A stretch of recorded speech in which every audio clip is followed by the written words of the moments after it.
what I can remember, I left to go to college in 1982, and whenever I would come back, you would begin to see that the business district was beginning to lose businesses.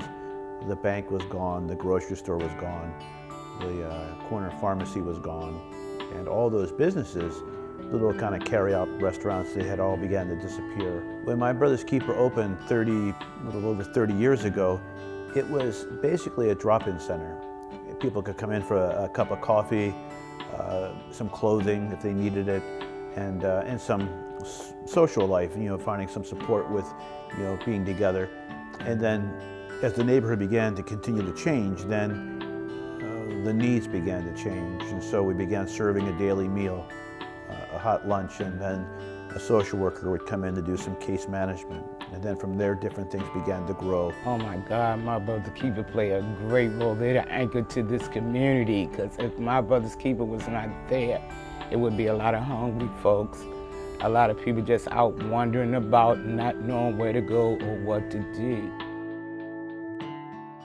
My Brother's Keeper needed to create a strategic plan in order to realize its vision of being a key player in the revitalization of Irvington. So in 2011, under the guidance and direction of Dr. Joe Tyler, board members, staff, volunteers, and community members committed their time and talents to the creation of a mosaic that they hoped would influence the organization's strategic plan and be a constant reminder of the work they were charged to do.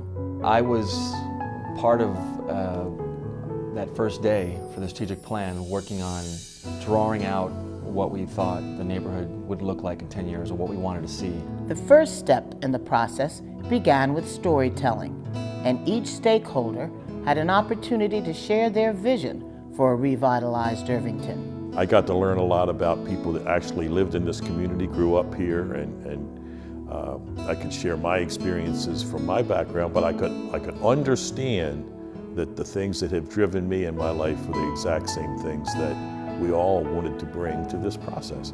After the storytelling, they were asked to draw images that depicted their hopes for the community. Finally, as a group, they laid out the drawings and organized them in a way that they all had to agree on.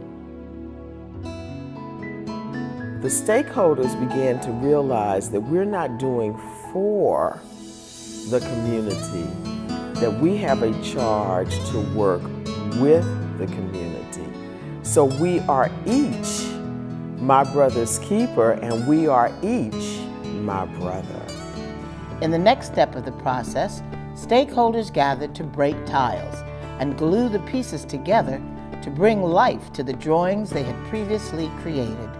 Working together, sharing the breaking of the stones, putting the colors together, laughing across the table, but helping each other, just made it all more real.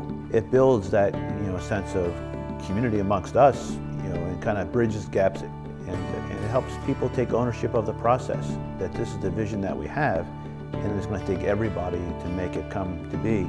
So often things in business and government, wherever, are created and written down, and they're put in a binder and put on a shelf and never see the light of day. But this is really, it's the vision, and it is literally a visible presence of what we all took a lot of time to create.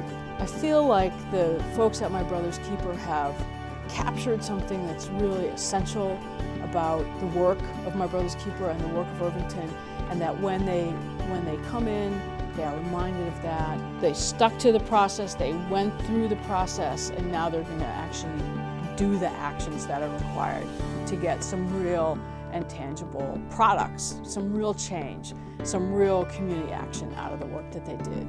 The images in the mosaic tell the story of a movement, from inspiration to dreams to unity, building energy, community, and achievement.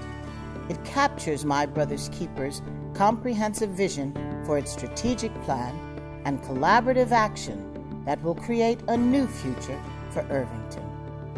I can see Irvington going back to where it was, even before I came here, I heard great things about Irvington. That's what made me choose to live in Irvington. So I'm sure we can get back there. It just takes dedication and hard work.